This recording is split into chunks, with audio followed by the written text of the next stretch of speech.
cloth farming has made insane gold at the start of nearly every World of Warcraft expansion. So today we're looking at the cloth farming tailoring build, and I have 14 cloth farms that I have checked out for you that I'm going to share today. Today we'll be farming bright linen, Arcanoweave and Sunfire Silk. You need to level up to 50 midnight tailoring skill, as you need to have two different specializations. Fabric specialization. Every point in fabric specialization increases the drop chance of cloth by 1%. After 10 points in fabric specialization, you now have the chance of getting high quality cloth. At 30 points, it increases the chance of the high quality drops by even more. Overall then, we're putting 30 points here first, as it's increasing our drop chance and giving us a good chance to get high quality drops. We also unlock the two nodes below. That gives us Eastern Kingdoms cloth. The first node here gives us more drops with cloth from Eversong and Zul'Aman. Otherworldly cloth, the first node here gives us more drops in Harandar and Voidstorm. That's our first 30 knowledge points spent. Over to Nimble Needlework next. We're going to put 20 points into Nimble Needlework, and we're going to be doing this purely to unlock the two nodes below it. Sunfire Silk Weaving. Enemies in midnight zones can now drop Sunfire Silk. Arcanoweaving. Enemies in midnight zones can now drop Arcanoweave. These 20 knowledge points invested now mean that we can get Arcanoweave and Sunfire Silk drops as well. They can both drop as a bonus from any mob that can also drop cloth. That is the main basic build you're looking for as cloth farming, and as long as you're hitting your first time crafts for knowledge, profession treasures, all the basic stuff, then you're going to be able to get this week one quite easily. In this video, I'm not covering setting up a tailoring character from scratch. My tailoring video covers all this really well, and I'll just be repeating myself. But I will link that video at the end of this one and in the description below. Once you're done with that, any further knowledge points can be used to max out either Eastern Kingdoms cloth or Otherworldly cloth. The 25 knowledge points here don't make a difference at all, but the last point in each tree increases high quality cloth drop frequency in the respective zones. By the time you come to making a choice on which of these you want to take first, you have some sort of cloth farm established, so choose whichever will give you the most benefit first. As a side note here, all of this is also unlocking the ability for you to make Arcanoweave bolts and Sunfire Silk bolts. You can actually use these cooled arms, especially when combined with concentration and rank 1 cloth, to make a good bit of gold here. This is not the point of doing this, but it is a bonus that can make you some more gold. But before the farms, just a quick word on the gold making community Discord. Free gold making guides on there for midnight. Would be great to see you there. Link in the description below. So farm then, Eversong, around 34.9, 43.3. So this is a Nag area, western shore of Eversong. Mobs here kind of hyperspawn even as a solo farmer, but it just seems like killing them if you do get them to hyperspawn just gives really crap loot, sort of like the same sort of issues as we have the group farm. This is a nice area, small, always mobs to kill, but the looting issues basically make it pretty crap. Farm 2, Eversong, 61.9, 50.2, troll dudes, plenty of mobs. Mobs are kind of annoying. Lots of them are ranged, and they also do a disengage as well. This makes it even harder to get them to gather up. There's also neutral elite mobs around the area, and if you pull one of these, then that's obviously going to slow you down quite a bit. There's more cloth drops in this area than in the last farm, but it's still not a great farm. So farm 3 in Eversong, it's 62.0, 70.9, it's the Twilight Camp.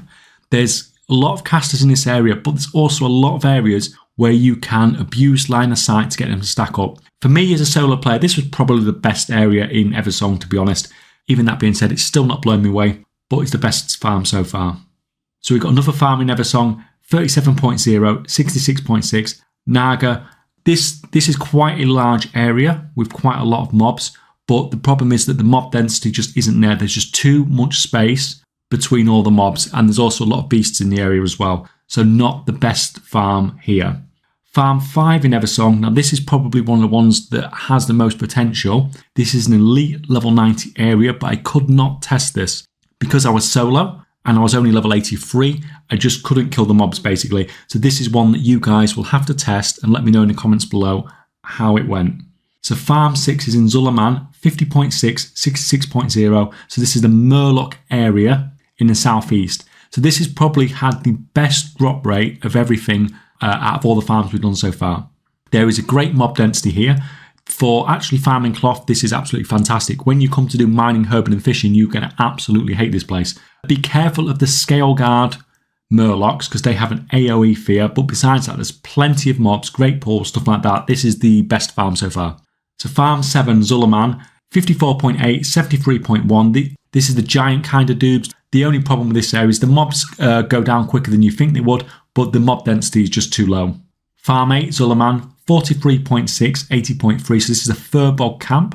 Now this looks like potentially a really good cloth farming area. I looked at this and I thought this one's going to be good. But what I found is even as a solo player, the respawn rates seem pretty crap. Now maybe there's some kind of world quest or something that pops on here that can potentially change that. But as a solo player, like I said, I found myself waiting for respawns here. Farm 9, Zul'Aman, 26.3, 81.5. So the twilight area in the southwest part of the zone. This area is huge. I really did think this was going to be one of the best. It's fine, easy to pull loads. This was the only area I actually died from overpulling. It's so easy to pull lots of mobs. I just couldn't get this one to work well. But I think this one is probably just me sucking. I think you guys who are better at farming than me will probably do better here. Let me know if anyone does try this one out. Let me know how they got it working. Farm 10, Harendor, 31.3, 76.4, the southwest part of the zone. Besides the fact that these types of special effects that Blizzard have added to certain areas of certain zones absolutely kill my PC, the mobs are actually called light blinded. That's what my PC thinks of it. For this farm, there is simply just not enough mobs. You can get some nice pulls, but the mob density, the amount of mobs is just not here to maintain a proper farming location. But farm 11 in Harandar, 53.6, 28.2. This is the lattice mobs in the northern part of the zone. So there's a few areas here. There's on the ground and there's up on the platforms. So kind of like this farm. Not so much for results, but you could just do some pretty insane pulls. The mobs don't really do a lot compared to a lot of the mobs in the other zones, and they seem to go down quite quickly as well. So these were some of the easiest mobs to kill when it came to cloth farming. Now, I don't know if it was because I was doing these quite big pulls, but I kind of did struggle for respawn mobs in the area.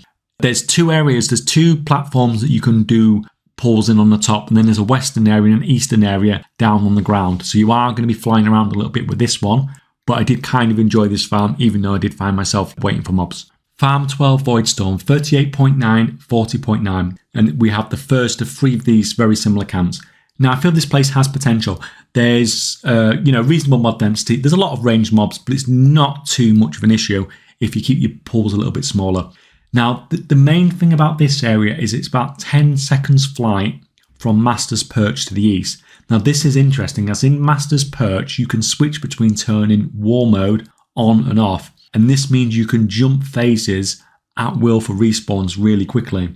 I would love to have tested just pulling this entire camp in a group, flying over to Master's Perch, switching to war mode, doing the same and just bouncing between the two and see how it worked basically. I wonder if moving away from the area and switching between war mode would make group loop work properly. No idea if it's going to work, but that is a thought I had for this farm that I never got to try. So farm 13, Voidstorm, down in the south, 37.4, 75.8, massive camp in the south. The mobs in Voidstorm kind of died pretty quickly. I actually went from doing big pulls just to killing like packs of sort of 3 to 4 whilst farming solo in this area. It's actually quicker than messing around trying to herd big groups of ranged mobs. Sure, this place is fine, but this one is probably the worst of the 3 locations in Voidstorm. Farm 14 in Voidstorm, 46.2, 69.8. This is the camp just west of the main town in Voidstorm. Kind of like this location, nearly all humanoid mobs. A lot of casters, but with me doing them in smaller groups, this was a lot less of an issue. In these Voidstorm farms, you seem to get pretty good drops of the Darkmoon Fair trinket stuff as well. Overall then, I probably personally like the Voidstorm farms mostly. Kind of disappointed in the cloth drop rates overall really as well. This is a starting point, but now we have the locations to every open world cloth farming spot. Hopefully it's a bit of a head start for the community to find some good gold farms. I will keep testing. Hopefully I can find something in Dungeons and Delves for cloth farming that's worth doing as well. In the meantime, if you found this video helpful, please leave it a like. Let me know in the comments below if you find these sort of videos before where I've tested a lot of farms and given you a lot of locations helpful, and I can potentially do it again in the future.